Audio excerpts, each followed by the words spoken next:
From Rhythm and Light in Chicago, I'm Steve Ordauer, and welcome to Rhythm of Life.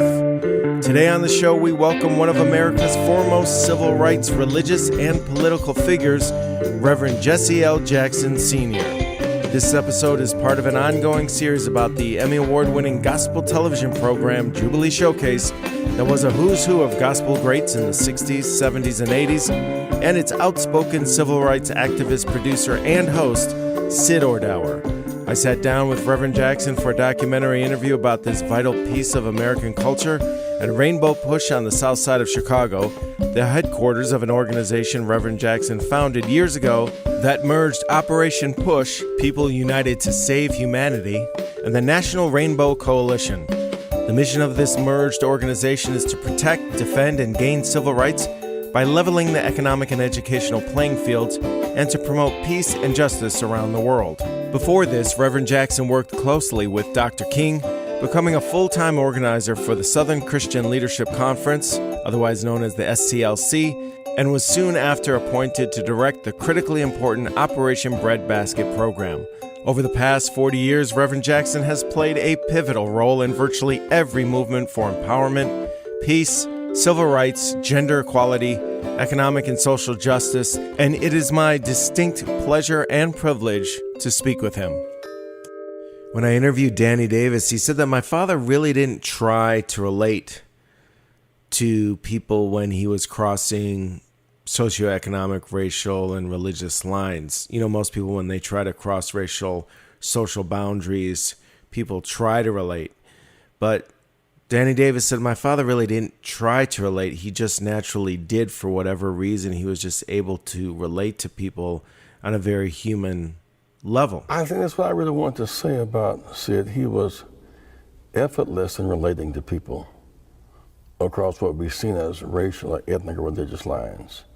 One did not see Sid in that sense as a white guy, but another guy, a brother of another mother. Jubilee Showcase, number 4, JSC 1047-5, TBA, take 1.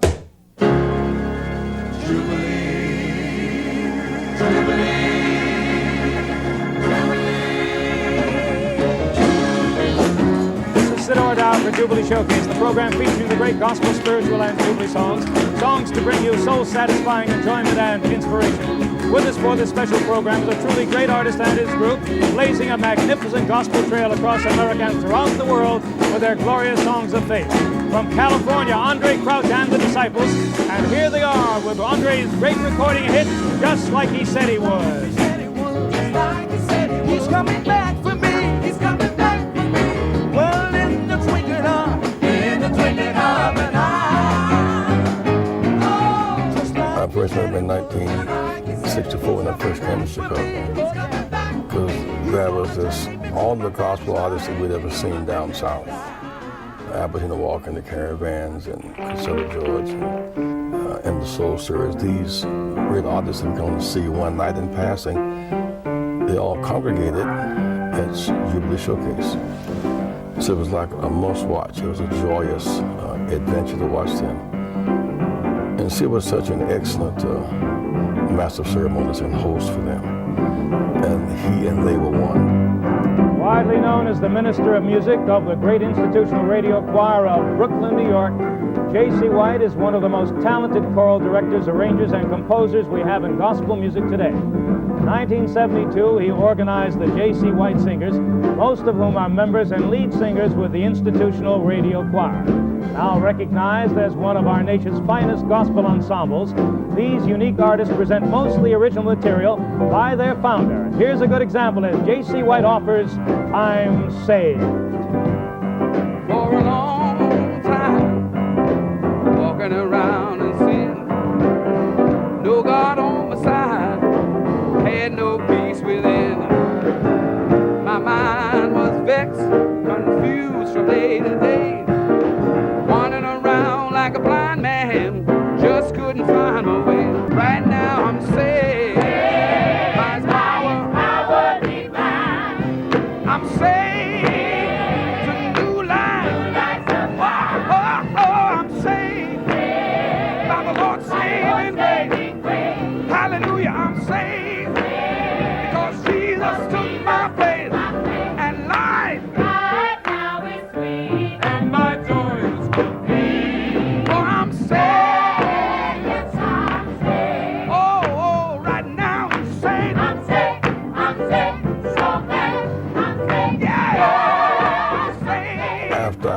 met him just as a personality, just anxious to meet him, I began to appreciate his depth and breadth, and that the Jubilee Showcase was his avocation, that was not his vocation. His first love was labor, and workers and wages, and how poor people are being treated. His keen sense of Jewish passion for social justice. And at that time, the dynamic Black-Jewish Coalition for Justice in labor was where his real head was. His heart was in this spiritual, cultural, gospel music. And so that's when I first met him. And not long after that, Dr. King came to Chicago. And many artists were shooing Dr. King, and many churches closed their doors and denied him access to pulpits. And there was just a real fear of the quote-unquote daily machine. Sid embraced Dr. King and helped interpret his work. Even the artists who began to appreciate more that they had to take the risk to go to the next level. Many of the great gospel artists were sensitive to the fact that they could go south and had to either stay in a rundown motel or in Roman houses to stay. Dr. King was changing their objective conditions, so they appreciated his work. So what was your relationship like with Sid, both personally and with respect to his involvement in Operation Push? Well, I was, of course, in my early 20s. I just come to Chicago, and he befriended me. He helped me. He shared with me stories and introduced me to many of the artists. And he saw me as a young organizer in his own tradition of organizing. You see, it was fundamentally a worker organizer. And so it was easy to meet Sid and easy to talk with him. And in my own formative years as an organizer in Chicago, Sid was a supporter. We had a choir. He led our choir sing on this broadcast, on this telecast. He saw helping my work in Breadbasket, Dr. King's assignment, as a civil rights contribution. So Sid invested in me heavily. He interviewed me, which gave us a broader platform, many churches we couldn't get in. It is indeed my privilege to welcome the Reverend Jesse Jackson, one of the closest associates of Dr. Martin Luther King Jr., and who serves as National Director of Operation Breadbasket, the economic arm of the Southern Christian Leadership Conference. Reverend Jackson, at this time of renewal and resurrection, I know that you must have some reflections on the meaning and purpose of Dr. King's life. I guess, frankly, Sid, I am still somewhat beset by the crucifixion. And my earliest recollections of Dr. King, of course, has to do with being a boy growing up in South Carolina, remembering this sharp, young, profound preacher arising out of Montgomery, the cradle of the Confederacy, and understanding the severe military suppression of black people in the South. His courage stood out, but he was not afraid, and most people were. He had a kind of integrity where he couldn't be bought off, and that was understood. And his intelligence was of such until one felt proud to be associated with a man who was so profound. And then, of course, from that period, he began to skyrocket into the world's great prominent leader that he became. Lies, why lie? We say we love each other and trust each other and respect each other. We don't. We can if we try, but why lie? We raise our heroes when they are dead and lower them while they are alive. Painful, but it's true. Deny this, why lie? Lie's bad because it ain't what you know. Lie's bad because it ain't where you need to go. Lie's a tool of the rich to keep the poor in a ditch. But we pray to stay as we are and not become what we should. We would rather be right than be good. But no one was a better interpreter of Dr. King's work as an on-air personality than Sid O'Dowd. Through the years, What do you think motivated him? I keep on toiling. Many of the Jewish allies were driven by a sense of social justice and passion. It's out of that sense of poverty is the predicament of Jewish people. And so that sense of whether it's Rabbi Abraham Heschel or whether it was seed out of that tradition, fighting for workers, Jerry Wolf, the AFSCME. I mean, Sid was really connected to labor through the week. He did the gospel showcase for Sunday. That was his kind of worship service. But his passion for workers, the right to organize and collective bargaining and workers having the life options. And that's where he and Dr. King connected so well, because Dr. King was of the Dr. King and Sid Aldawa, Addie Wyatt, became the most prominent African-American woman in labor. Sid was in the rhythm of change and liberation. And many of the gospel personality types or other radio TV types shunned away from activism that was risky. But Sid led marches. He led demonstrations, was an interpreter of the word.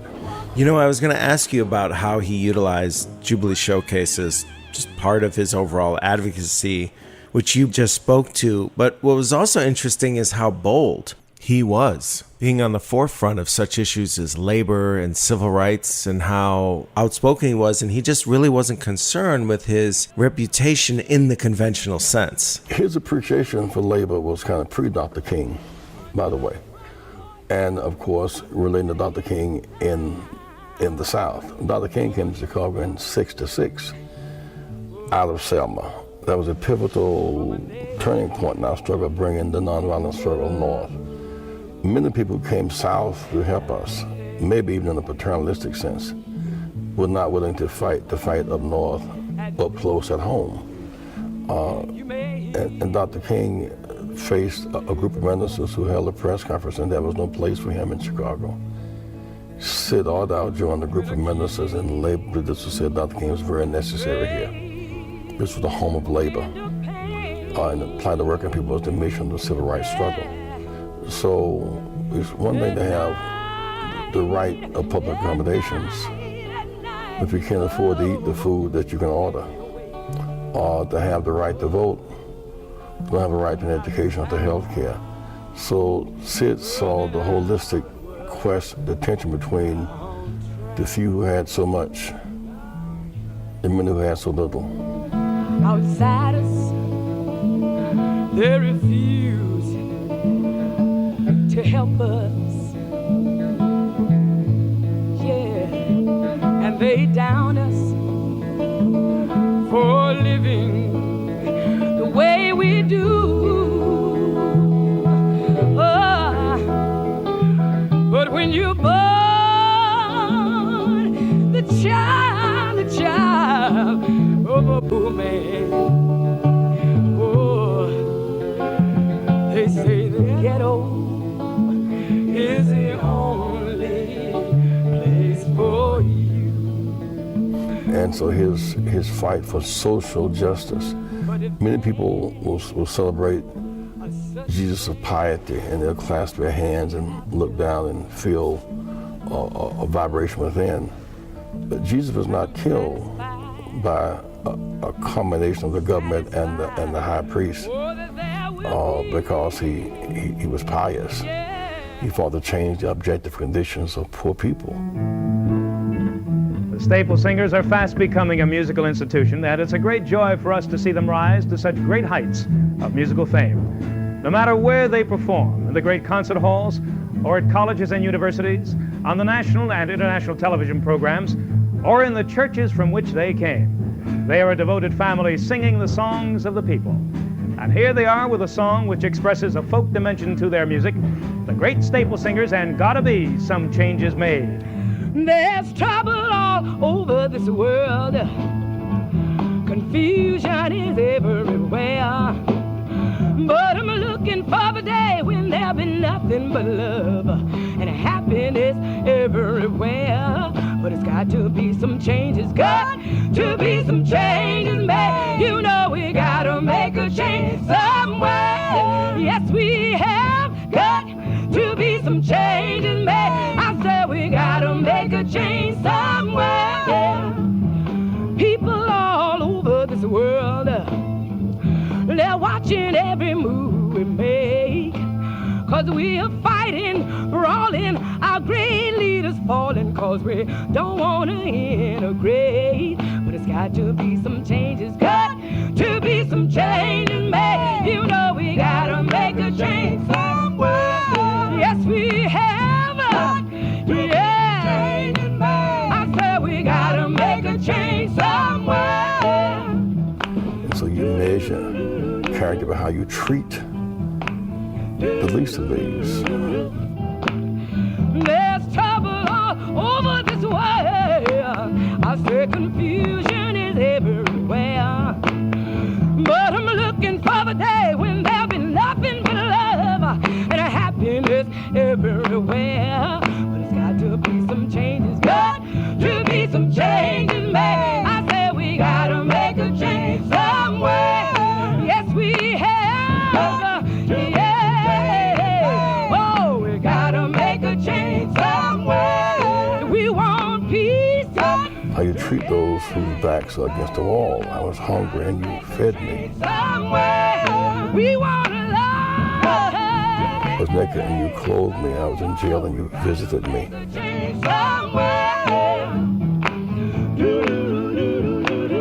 Is that Jesus of power and changing the objective conditions outside, not just the internal conditions? They gave Sid an appreciation in depth. Some people did march for the event.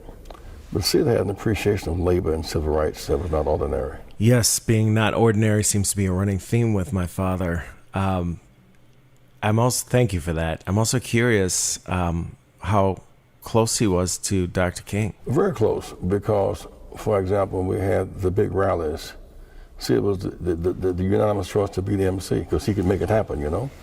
One time we had an affair for Reverend Clay Evans, and Dr. King spoke at the event at the Eric Brown Theater, and Sid was the MC, and in fact part of the sponsoring force.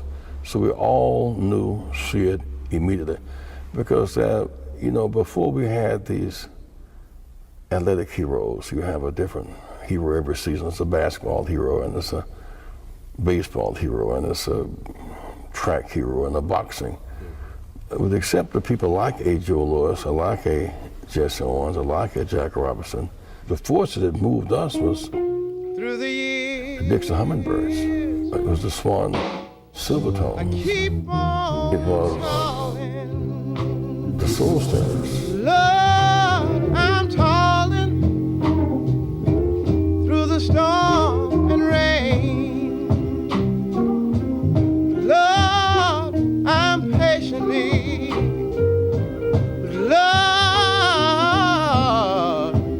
I'm patiently waiting and watching for my Savior to come again. Lord, I'm coming.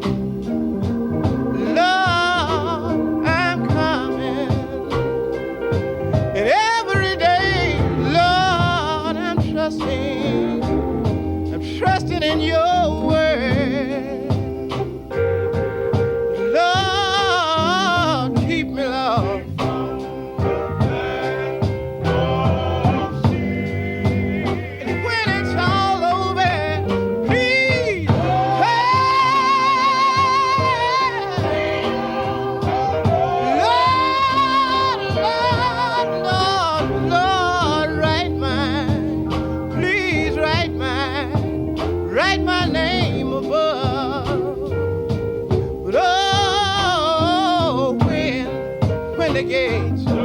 When the gates swing open,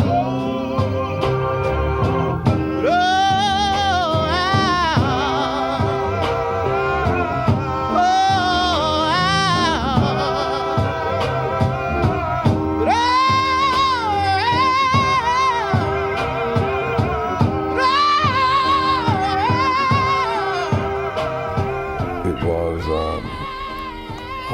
Albertina Walker and Priscilla George and Shirley Caesar and the Caravans. Got drowned in the sea.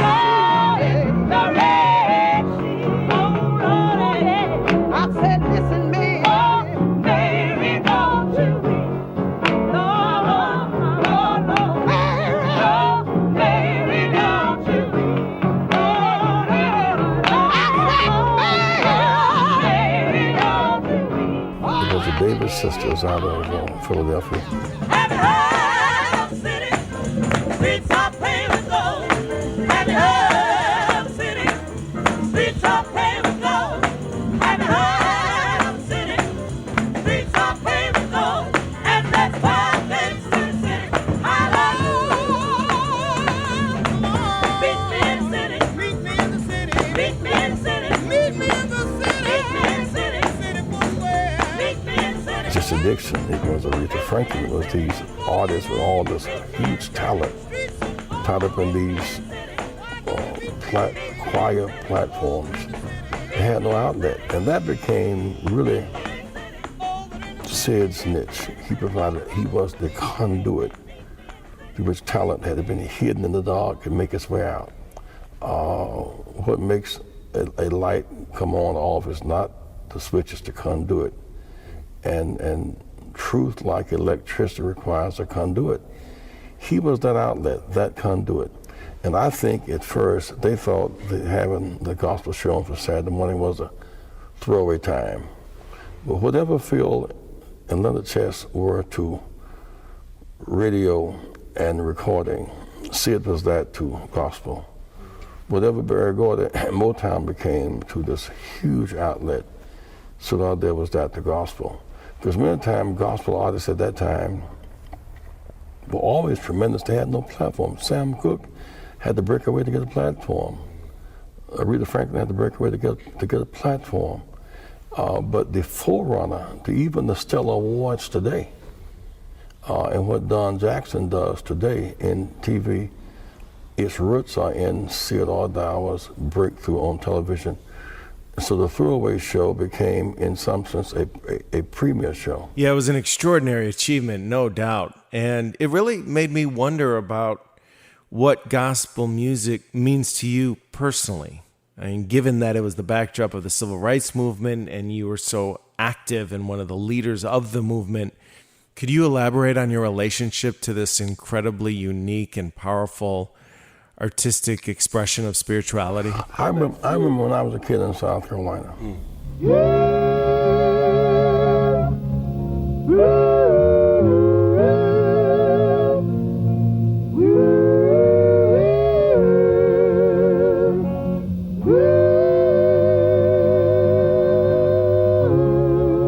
And every Sunday morning, 5 minutes to 7 o'clock, 5 minutes was a quartet group. We had no outlet. We had no TV outlets in the South. We began to get some gospel, WLAC, Nashville, Tennessee, Big Hoss Allen out of Nashville, which kind of gave a platform to Reverend C.L. Franklin. So you could almost kind of spot these places here and there. But where was there a television show in a market this big? Not only was this the big market, but also the big market for talent. I mean, one can envision Mavis and her father and brother and sisters, the staple singers. This was their platform. You could kind of look on that show. And where did we first see Andre Crouch? It was the Jubilee Showcase. Where did we first really see Willie and the Soul Surfer Sam Cooke? Where did we first see Johnny Taylor? This was the Jubilee Showcase. It really was a multifaceted talent parade. He turned what one might call a stumbling block into a stepping stone. He took broken pieces and made something of it. Well, I know you mentioned the Soul Stirrers and the Staple Singers, and there were a whole slew of other incredible artists on Jubilee Showcase. What were some of your favorite artists or groups? Well, for many of us, Mavis and her sisters and brothers and pops became our age group. They became that dynamic. If you've ever lived in a ghetto, it may be at the close of your day, yeah. On your front porch, you'll hear the sound of a jukebox. Oh, from a neighborhood cafe.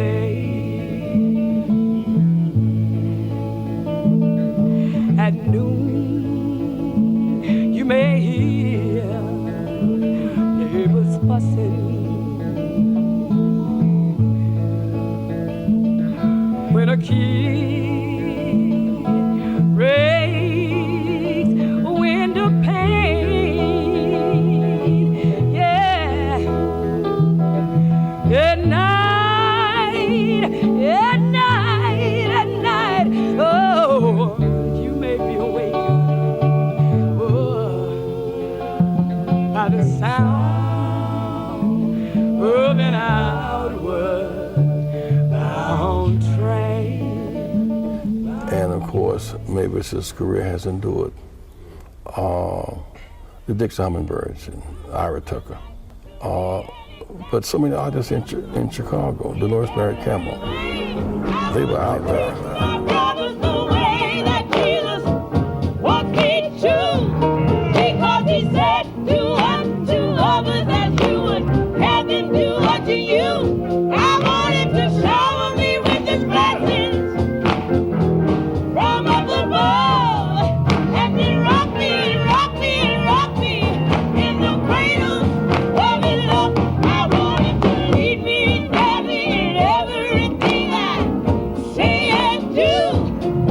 In his service, I want him to choose me and use me. I do not choose, but a wonderful counselor, mighty Prince of Peace is he. And all I want each day is just a closer walk with thee. I love him, I love him, I love him, I love him, I love him, I love him. And James Luther. I mean, the names keep rolling. Jesus getting us ready for that big day. He's getting us ready for that big day. He's getting us ready for that big day. When the saints of every nation get together, talk about a good time. Oh Lord, what a time. Who was also once the choir director for Reverend C.L. Franklin in Detroit. Trying to get ready for that big day. And Jesse Dixon. Learn how to wait on Jesus. Learn how to wait on Jesus. Learn how to wait on Jesus. You're gonna make everything all right. Wait on Jesus. Wait on Jesus. You're gonna make everything all right. This whole blossoming of gospel as marketable beyond just the church. In the forefront of that, Sid was the conduit. Study his prayer. Look to the hills from whence cometh the help. Lean on Jesus. Lean on Jesus. You don't need. You don't need. You're gonna make everything all right. You can see many people saw the gospel tradition through a keyhole. They saw something called Tom Dorsey, whatever that was. You know, they saw these artists would sit on our source through an open door. He saw the bigger possibilities of gospel. Baby, be right back. When you're lonely and depressed, baby, give you rest. And so many of the gospel artists today and yesterday couldn't even sing upstairs in the church auditorium. They had to sing in the basement of churches or at a Y VFW down the street or in some school auditorium. Sid helped to bring gospel to a higher level of appreciation. So you would not think of putting a gospel artist today in the basement of a church. That was not always so. Or even to have organs and pianos and trap drums in the churches. Reverend Clarence Cobbs was a part of the breakthrough there, of the impact of the Church of God in Christ, with the kind of free-flowing, the Mattermost singers and the these choirs, and as they look for a big outlet, where did they get the outlet from? I would contend that there was no greater outlet. And then once it was successful in Chicago, other cities began to do it as well, because clearly it was a hit. And this was in so-called kind of dead time, but it became prime time. He turned dead time into prime time. He turned Rejected Stones into Cornerstones. I mean, he was a revolutionary. It has been said that to undermine a man's self-respect is a sin. There are those who build up and those who tear down. There are those who encourage and there are those who discourage. There are those who would add to the standing of others and those who belittle others, perhaps from the mistaken idea that by tearing others down, they are building themselves up. No one can really justify pushing others down, and no one increases his own standing by trying to take away the standing of others. Life is the gift that God has given and is the greatest one, and no one should belittle that gift in himself or in others, but rather should recognize life's eternal possibilities and lift others up with kindness and encouragement, patience and understanding. It matters not so much what we may think of the other person, more important is what he thinks of himself. For remember, a man's self-respect may be his most precious possession. To reach the top in music or other creative fields, the basic ingredient is talent.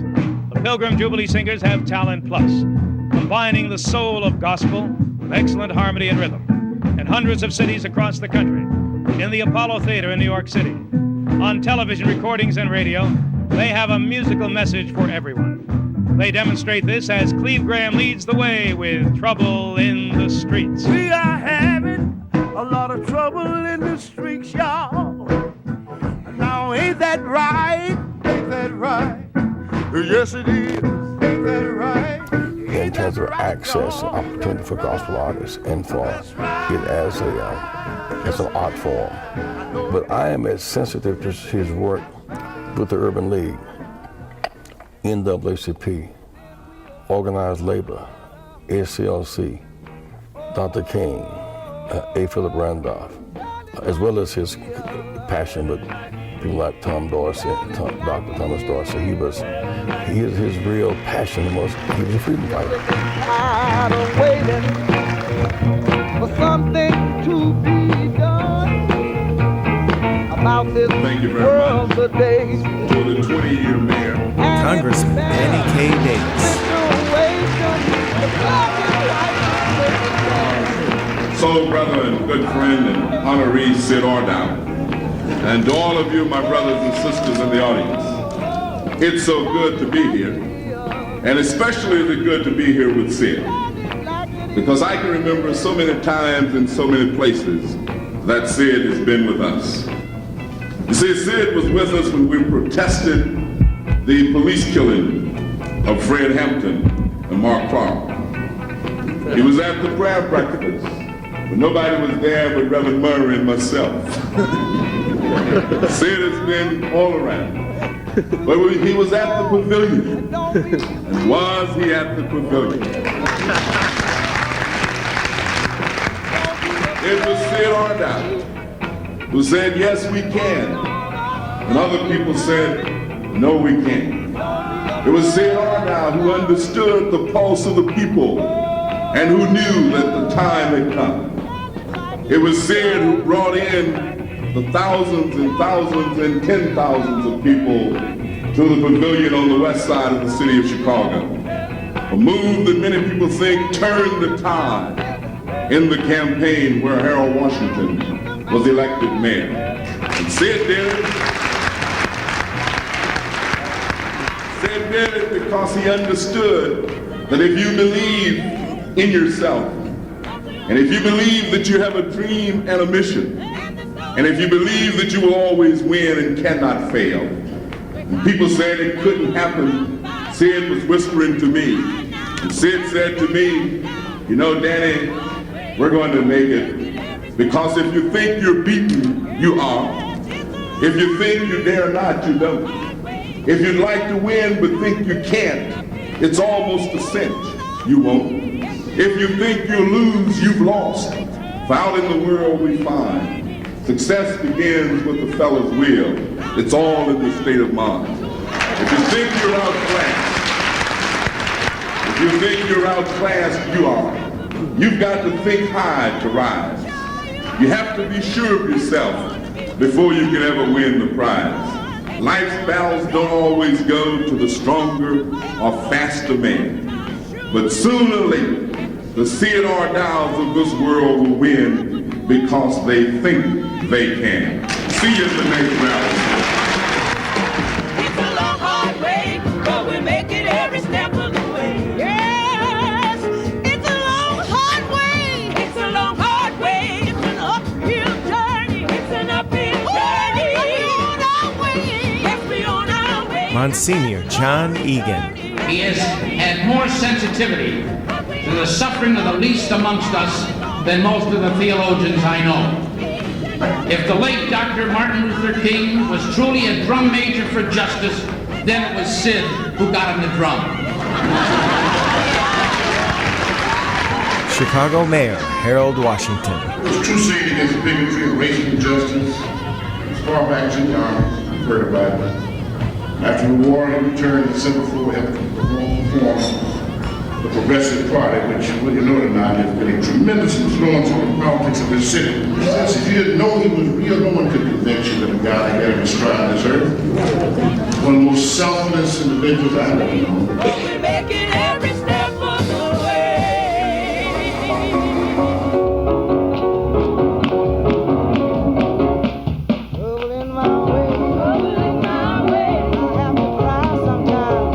Rabbi Robert Marks. The Theodore Hour is a rabbi and a priest and a minister and a Buddhist monk and a Mazalima. He's a holy man, although he denied that with every fiber in his body. He's one of the holiest men I know. Because his vision is greater than he is, and his commitments are greater than his own strength, than even he realizes. And I might add that Sid is a universal man. He's not white, not black, he's not Hispanic. He's all things, all. He sees beyond the figment of race into the hearts and souls of people and radiates just that.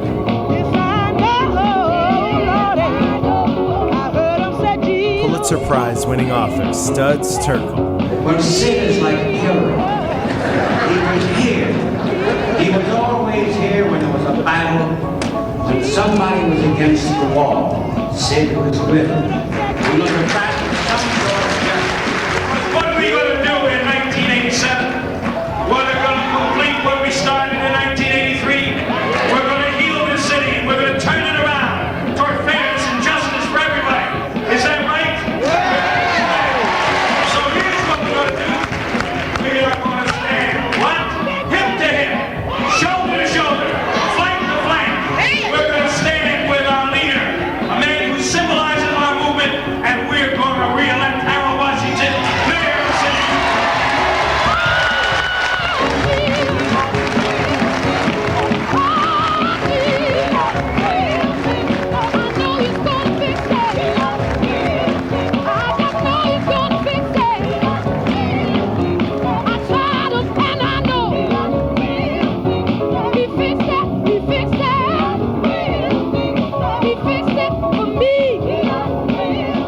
It is the day of black people taking care of black people's business. Today, we are together.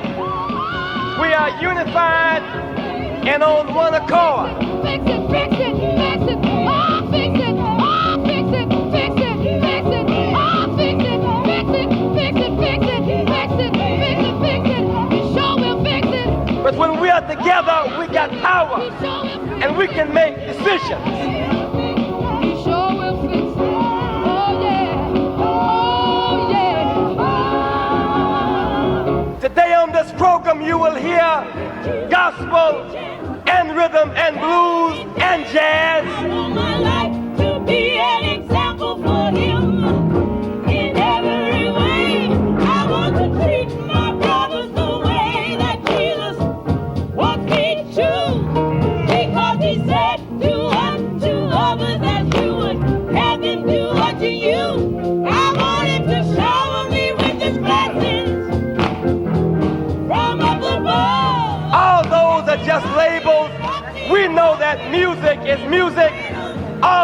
people got a soul. Lead me in everything I say and do. In His service, I want Him to choose me and use me. I do not choose. What a wonderful counselor, mighty Prince of Peace is He. And all I want each day is just a closer walk with Thee. Our experience determines the texture, the taste, and the sound of our soul. We say that we may be in the slum, but the slum is not in us. We may be in prison, but the prison is not in us. In what we have shifted from burn, baby, burn to learn, baby, learn. We have shifted from having a seizure about what the man got to season what we need. We have shifted from bed bugs and dog kicks to community control and politics. That is why we gather today to celebrate our homecoming and our own sense of somebodyness. That is why I challenge you now to stand together, raise your fists together, and engage in our national Black litany. Do it with courage and determination. I am somebody. I am somebody. I may be poor, but I am somebody. I may be on welfare, but I am somebody. I may be unskilled, but I am somebody. I am black, beautiful, proud. I must be respected. I must be protected. What time is it? When we stand together, what time is it? When we say no more yesterday, what time is it? What time is it? What time is it?